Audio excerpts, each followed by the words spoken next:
Alors, très rapidement, ce protocole, il a été conçu, là encore, en essayant d'exclure des facteurs de risque, d'échec, c'est-à-dire d'aggravation des lésions qui vont être induites par l'ischémie chaude prolongée, celle donc de l'arrêt circulatoire, le temps que le prélèvement d'organes puisse se faire. Donc il y a un délai d'ischémie chaude totale qui a été contraint à 150 minutes maximum, sous réserve qu'on utilise une machine à masser, sinon il est de 120 minutes. L'âge du donneur est contraint à 55 ans, pour les mêmes raisons que pour le Maastricht 365, c'est-à-dire que l'âge est vraiment... c'est une problématique de non-récupération des lésions induites par l'ischémie chaude au niveau cellulaire, et en particulier mitochondrial. Comme ce donneur décède après arrêt circulatoire, on n'a aucune possibilité d'évaluer le fonctionnement des organes entre le moment où il fait l'arrêt et le moment où on lance le prélèvement. Il s'agissait au moins d'éliminer des comorbidités cardiovasculaires importantes, puisqu'on ne pouvait pas évaluer ni la taille des reins, ni la fonction rénale, ni la fonction hépatique. Et donc, on a éliminé tout ce qui était hypertension artérielle et diabète.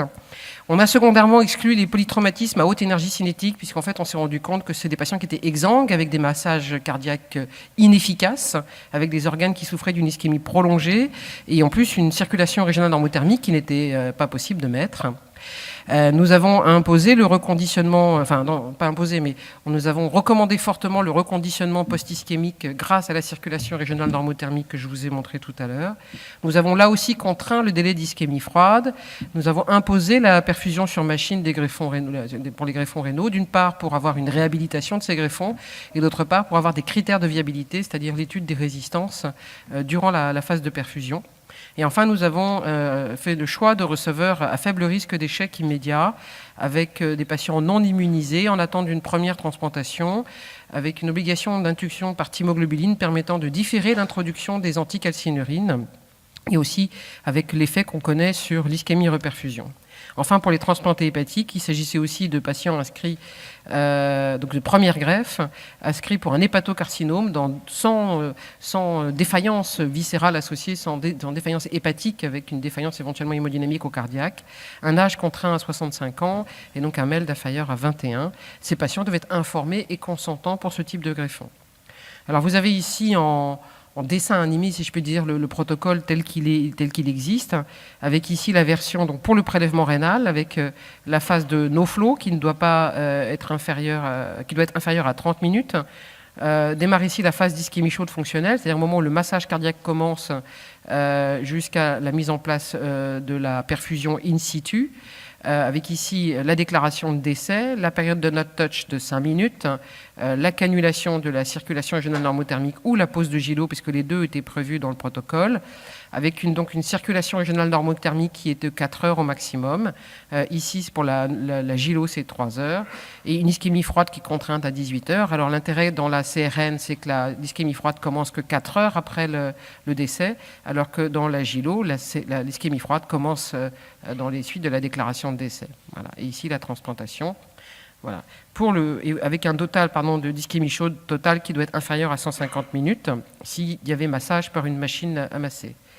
Pour ce qui est du foie, j'ai mis en jaune les particularités, c'est-à-dire que la période de no-flow, c'est-à-dire entre l'arrêt circulatoire et la mise en place d'un massage cardiaque efficace par des personnels médical, paramédical, doit être inférieure à 15 minutes, première particularité. La deuxième particularité, c'est que le recours à la circulation régionale normothermique était obligatoire pour le foie et qu'il y avait une biopsie pour vérifier l'absence de stéatose qui doit être inférieure à 30%.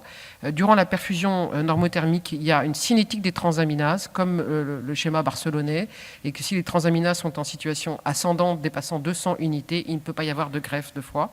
Donc à la fois de la réhabilitation et à la fois des tests de viabilité pour la CRN et l'ischémie froide était contrainte à 8 heures. Donc voilà. Alors, qu'est-ce qu'on reproche au programme Maastricht 2 ? Parce que c'est un peu ça la question pour laquelle on m'en est aujourd'hui. D'abord, c'est une faible activité de recensement en France. Je vais vous donner les détails.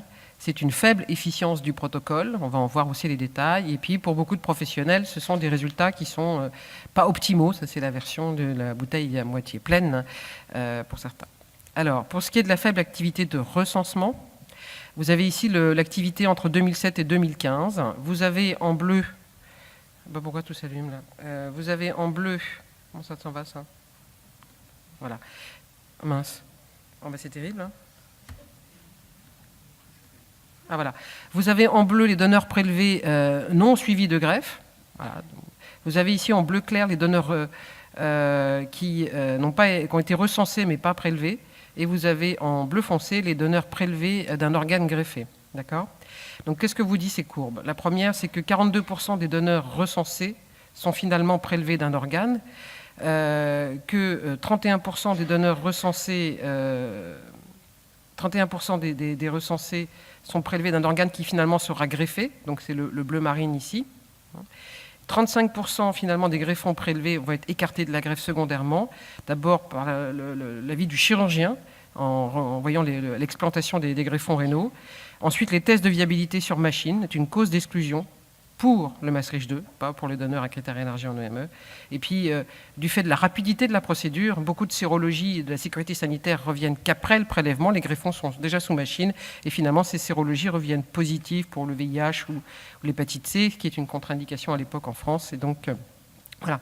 Et donc, ici, vous avez le nombre de greffes rénales qui ont été réalisées par an en France. Donc, vous voyez qu'il y a eu un pic d'activité en 2012 et que là, on est plutôt autour de 60-70 par an.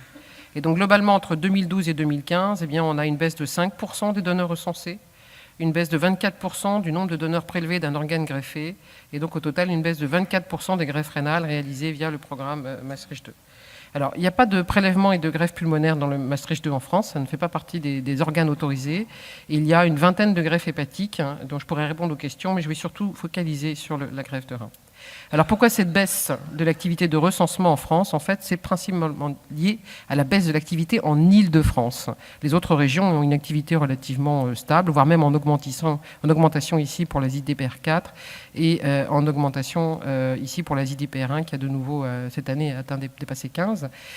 Et cette baisse en fait, d'activité en Île-de-France est surtout liée à, on va dire, le caractère concomitant d'un programme de prise en charge de tout arrêt cardiaque réfractaire par la circulation extracorporelle totale. Donc une priorité aux thérapeutiques, ce qui est logique. Le programme français dit clairement qu'il s'inscrit en complémentarité de toutes les ressources thérapeutiques qui peuvent être mises en place pour un patient en arrêt cardiaque réfractaire. Et donc en Île-de-France, il y avait à ce moment-là, pendant ces années-là, une vraie interrogation des urgentistes et des réanimateurs sur la place de la CEC thérapeutique dans l'arrêt cardiaque réfractaire.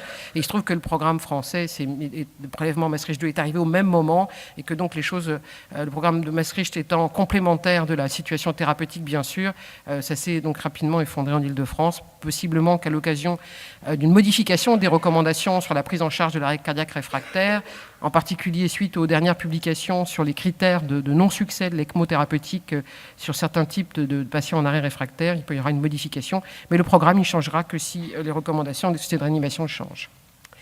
Alors, une faible activité de recensement, mais aussi une faible efficience. Une faible efficience, c'est-à-dire que vous avez vu tout à l'heure que finalement, un grand nombre de donneurs recensés finalement ne sont pas prélevés et que parmi les donneurs prélevés, un certain nombre, finalement, aucun organe sera greffé.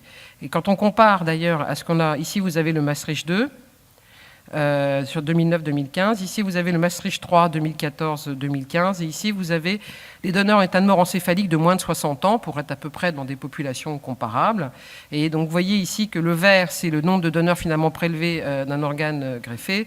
Et donc, on est à 35% pour le Maastricht 2 versus 50% pour le Maastricht 3 et l'état de mort encéphalique. Pour ce qui est du taux de refus exprimé par le mourant ou le décédé ou sa famille, on est à 26% ici pour le Maastricht 2 versus 35% pour l'état de mort encéphalique. Et vous voyez que le gros de la perte d'efficience du programme est lié aux incidents médicaux. Et donc ces incidents médicaux, ils sont de plusieurs sortes. Le premier d'entre eux, donc une fois qu'on a éliminé le problématique du refus, donc environ 44% des causes de non-prélèvement, et ça fait seulement 24% des donneurs recensés, c'est principalement le problème technique de conservation, c'est-à-dire la pause de la circulation régionale thermique et son fonctionnement. C'est-à-dire que dans un certain nombre de cas, il n'a pas été possible de poser la circulation régionale normothermique chez quelqu'un qui est en arrêt circulatoire, même sous machine à masser. Et quand il a été possible de la poser, elle ne fonctionnait pas, soit parce que les canules étaient mal positionnés, soit parce qu'il y a un problème de débit. Sur des patients exsangues, à un moment donné aussi, c'est comme ça qu'on s'est rendu compte que les grands polytraumatismes, il n'y avait plus de volémie sanguine et que les CRN ne pouvaient pas fonctionner. Ensuite, le troisième point qui dépasse les 5%, c'est les délais limites dépassés. Comme je vous l'ai dit, le programme est contraint, pas plus de 30 minutes de no-flow, pas plus de 150 minutes d'ischémie chaude fonctionnelle. Et donc, dans un certain nombre de cas, le temps de transférer le donneur dans un site autorisé, les délais étaient dépassés. Alors, quels sont ces délais d'ischémie chaude en France? Ils sont plutôt élevés. Ils sont plus élevés que le programme espagnol. En gros, vous savez que les Espagnols comme nous, on est les seuls à avoir une activité un peu soutenue de prélèvement de type Maastricht 2. Et ici, je vous ai mis les délais pour les donneurs non prélevés, donc recensés non prélevés, les prélevés dont aucun organe n'a été greffé, et ici, vous avez les prélevés dont au moins un organe a été greffé. Qu'est-ce que nous dit ce graphe? Vous voyez quand même que dans la moitié des cas, en particulier pour les deux premiers, on est sur des délais qui dépassent 141 minutes.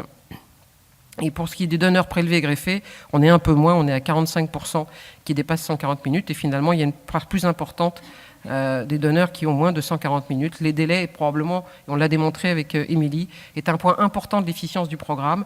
Les Espagnols se limitent généralement à 130-135 minutes. Nous avons mis 150 et c'est probablement une erreur dans notre protocole et c'est quelque chose qu'on devrait réviser. Je voudrais attirer votre attention aussi sur le fait que 12% des délais sont à 150 minutes pile, c'est-à-dire la moitié des délais entre 140 et 150. Voilà. Donc je ne crois plus au Père Noël depuis longtemps. Et quand quasiment la moitié des donneurs entre 140 et 150 sont pile poil à 150, c'est qu'ils n'étaient pas à 150. Voilà. Qui est peut-être un peu plus. D'ailleurs, vous voyez, il y a 5% qui sont au-delà, alors que ce n'est pas autorisé. La deuxième chose, c'est la période de no-flow. Les Espagnols ne dépassent pas 15 minutes. Nous autorisons 30 minutes pour le rein et seulement 15 minutes pour le foie. Alors vous voyez que le no-flow, c'est particulier parce qu'au tout début, ils étaient plutôt à 12-15 minutes en moyenne. Sur les dernières années, ils sont autour de 5-6 minutes. Ça tient aussi que beaucoup de centres de province, qui ne sont pas dans le même protocole que l'Île-de-France, ont très clairement établi des algorithmes de prise en charge de l'arrêt cardiaque circulatoire.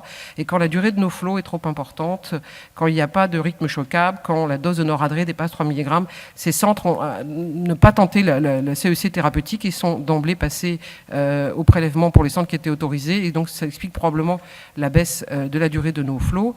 Vous voyez que elle est en médiane de 7 à 10 minutes à partir du moment où il y a un no-flow, avec un délai. Et donc la deuxième information, c'est que là encore, ces délais sont approximatifs, parce que je ne sais pas si vous remarquez, mais il y a un pic de fréquence à 5, à 10, à 15 et à 20 minutes.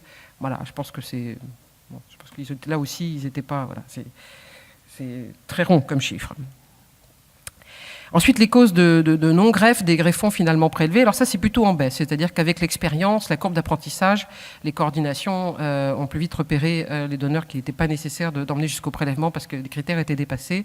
Et vous voyez que c'est moins d'une vingtaine de donneurs finalement par an, contre presque 50 ou 60 au départ.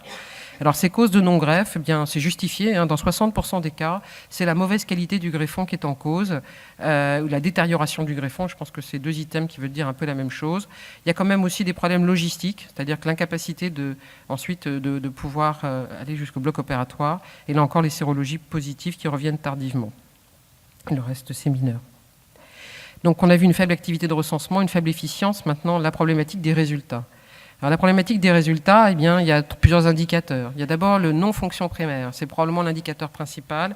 Nous déplorons pour les donneurs de type Maastricht 2 7,7% de non-fonction primaire chez l'ensemble des patients greffés sur la période 2007-2015. C'est quand même un chiffre assez considérable, je dois le reconnaître. Ce chiffre en France, il est de 5,5% en cas de donneurs à critères élargis.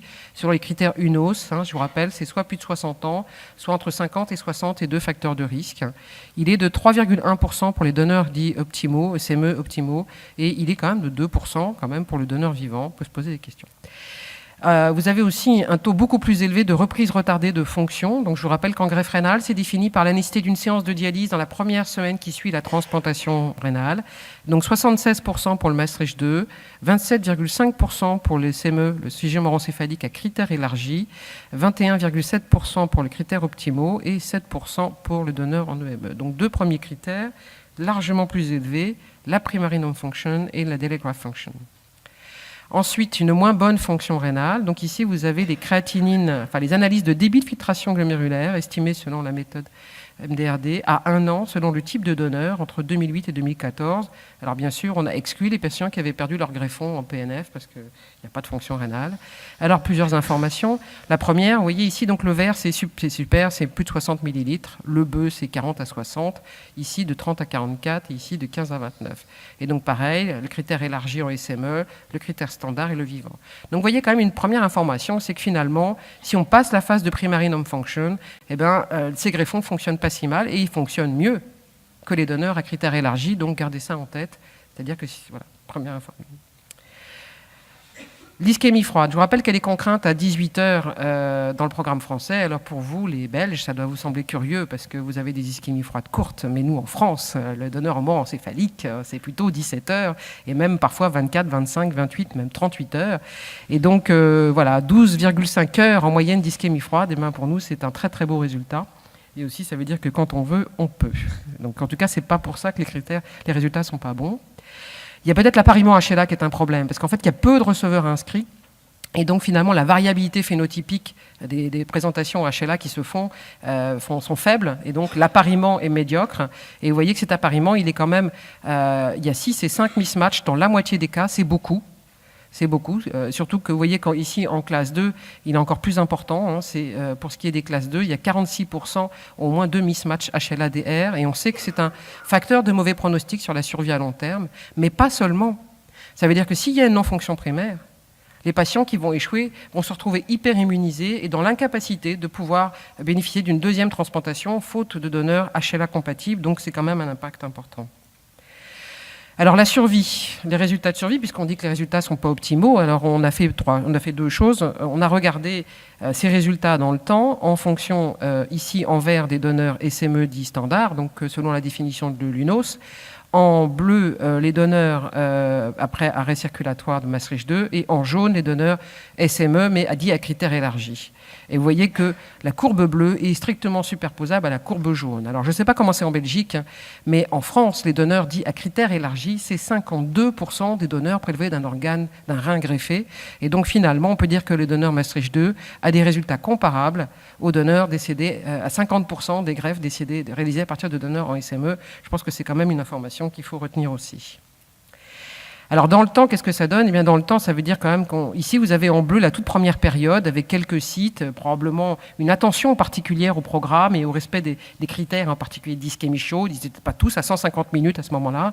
Et donc des résultats qui étaient plutôt pas mal et qui nous avaient encouragés à étendre le programme. Vous voyez que ça s'est dégradé. En vert, dans le temps, c'était un peu moins bon. Puis là, on est en train de nouveau d'un petit peu améliorer les choses. Et quand on regarde de plus près, eh bien, qu'est-ce qui s'est passé pendant la période verte ici ? Eh bien, la période verte, c'est qu'on est monté à 14% de non-fonction primaire. 14% c'est beaucoup, et probablement un problème de courbe d'apprentissage, de la pratique de la circulation régionale normothermique, éventuellement dans des établissements qui ne maîtrisaient pas la pratique de la circulation extracorporelle. Mais enfin, vous voyez qu'on reste quand même à des résultats qui, à 2 ans, dépassent les 82%. On a quand même essayé de comprendre pourquoi ça ne marchait pas aussi bien qu'on l'espérait. Donc on a fait une analyse avec Émilie Savoie des facteurs pronostiques qui pouvaient influencer les résultats de la transplantation rénale. Donc vous voyez qu'on part quand même de 500 greffes de rein. Les critères de jugement étaient la non-fonction primaire, une clairance de créatinine inférieure à 30 millilitres à 1 an ou un arrêt de fonction dans la première année. Donc on était exigeant, au moins 30 millilitres. La greffe, c'est pour durer longtemps. On a regardé de 2007 à 2014 et puis on a exclu les Maastricht 4, les décès précoces parce qu'on n'avait pas l'information sur la reprise de fonction et les bigreffes. Donc vous voyez qu'au total, il y a eu 7,7% de non-fonction primaire, 462 greffes sans non-fonction primaire. Et là-dessus, vous en avez quand même 396 en l'espace de 8 ans, qui avaient une clairance supérieure à 30 millilitres et 66 considérés comme des échecs partiels ou complets.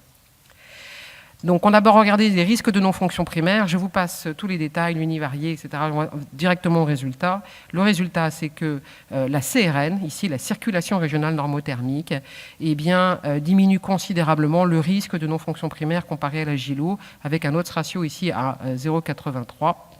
Alors, il n'est pas significatif sur cette tableau ici, mais si on fait une analyse de sensibilité en enlevant un centre qui avait un taux d'échec exceptionnellement haut avec l'utilisation de la CRN, ça devient significatif.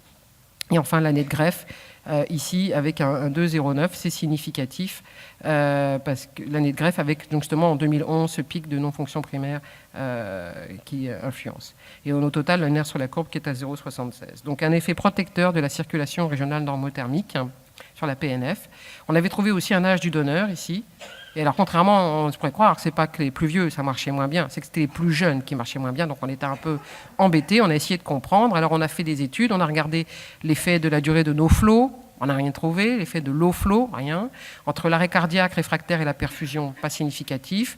Le délai de CRN non plus. Le temps d'ischémie froide non plus, mais vous voyez qu'on était à 12 heures en ischémie froide moyenne. On a regardé s'ils étaient plus gros, ben non, ils étaient plus minces. Et finalement, on a essayé de réfléchir avec les réanimateurs. On est probablement sur des causes de décès de type AVP, enfin de causes traumatiques, avec pour une partie d'entre eux, une désinsertion des pédicules vasculaires et en fait des massages et des CRN inefficaces. Et aussi, nous disent les réanimateurs, ils vont beaucoup plus loin quand c'est un sujet jeune, avec beaucoup plus de noradré, probablement des terrains très vasoconstrictés par les doses massives de noradré reçues au moment de la réanimation, mais ça, on ne peut pas le prouver parce qu'on n'a pas accès aux données des SAMU. Ensuite, pour terminer sur le résultat de la greffe, donc une dysfonction chronique du greffon ou une perte à 1 an. Et donc, on a tout testé, plein de choses. Je ne joue pas ces détails. On a testé tout ce qu'on connaît en transplantation, l'immunologie, l'âge des donneurs, des receveurs, enfin tout. Ce qui reste à la fin, c'est le mode de cannulation. Et donc, l'agilo est protectrice pour le succès de la greffe à 1 an, avec un odds ratio à 2,6. Cette fois-ci, vous voyez, c'est très significatif. Et l'IMC du donneur, c'est-à-dire que les donneurs en surpoids ont plus d'échecs que les donneurs avec des BMI plus bas. D'une part, probablement sur des comorbidités qui sont passées à l'as, c'est-à-dire probablement des patients diabétiques ou hypertendus qu'on ignorait. Et puis aussi pour des problèmes de cannulation, les patients en surpoids sont plus difficiles à cannuler. Et donc là encore, ces deux facteurs avec une courbe ROC qui est quand même à 0,71, donc assez prédictive. De là est née quand même la recommandation forte auprès des sites de recourir à la circulation régionale normothermique pour ce type de donneur, parce que voilà, on a une reperfusion avec du sang oxygéné du parenchyme rénal et hépatique, avec donc des meilleurs résultats de la greffe. C'est plus un point d'interrogation, on l'a montré. Il faut savoir aussi que ça donne 60 minutes de plus pour l'abord des proches, que ça donne 240 minutes de plus pour organiser la greffe, puisqu'il y a un retard. Le compte à rebours de l'ischémie froide commence 4 heures plus tard. On a plus de reprises immédiates de fonction, ça a été montré entre autres par l'équipe de la Pitié. C'est une stratégie qui est coût-efficace, puisque ça coûte moins cher que l'IGL dans la GILO. Et puis donc finalement, on l'a imposé pour le prélèvement rénal. Et ici, vous avez l'évolution en France. Vous voyez qu'en vert, c'était la GILO, en rouge, c'est la CRN. Et en 2015, 90% des centres ont utilisé la CRN lorsqu'il y avait un donneur Maastricht 2. Alors, faut-il jeter le bébé avec l'eau du bain? Parce que c'est vrai que plusieurs coordinations se posent la question de continuer ce programme qui est très stressant, avec énormément de choses à faire en l'espace de 2 heures, avec la rencontre avec les proches, tout l'aspect technique, et derrière seulement 30% de prélèvements qui vont à la greffe et des résultats dont les néphrologues ne sont pas tous très contents. Alors, je pense qu'il faut pouvoir remettre les choses au juste niveau. Quand on regarde la survie des greffons rénaux qui n'ont pas fait de non-fonction primaire, c'est-à-dire qu'on exclut une non-fonction primaire aussi bien pour les EME que pour les DAC, vous voyez que finalement ici, vous avez la courbe bleue des DAC, elle est meilleure que la courbe jaune des EME dits à critères élargis. Et donc, on est un peu entre les deux. Et donc, notre problème, c'est bien la non-fonction primaire. On a même regardé parmi les patients qui a fait une retard de fonction. Donc, on prend que ceux qui ont eu besoin de la dialyse après la greffe. Et on compare là encore les EME standards, les EME critères élargis et les donneurs décédés après arrêt circulatoire de Maastricht 2. Et vous voyez qu'à ce moment-là, le Maastricht 2 est complètement comparable à l'EME optimal. Donc, notre problème, c'est la non-fonction primaire. Comment l'éviter, comment la prévenir? Alors, c'est difficile à dire. Alors, par exemple, l'équipe de Lyon dit nous n'avons pas de non-fonction primaire parce que nous avons été très drastiques sur les informations données par la machine de perfusion, parce que je vous rappelle que tous les reins sont perfusés sur machine et que finalement 30% des reins prélevés n'ont pas été greffés parce que nous avons des index de résistance qui nous indiquaient qu'il ne fallait pas utiliser ces greffons. Alors, je ne sais pas si quelqu'un de Lyon pourra défendre cette position. Alors, ce qu'ils ont montré aussi, c'est que la fonction des greffons à M3 et M6 était comparable entre le M2 et le donneur à critères élargis. Et pareil quand ils font des histologies, ils ont démontré des scores de fibrose entre à 3 mois et à 12 mois comparables entre le M2 et le donneur dit à critères élargis ou plus important. Ce qu'ils ont montré aussi, c'est qu'ils ont moins de rejet borderline, ils l'attribuent au recours à la thymoglobuline.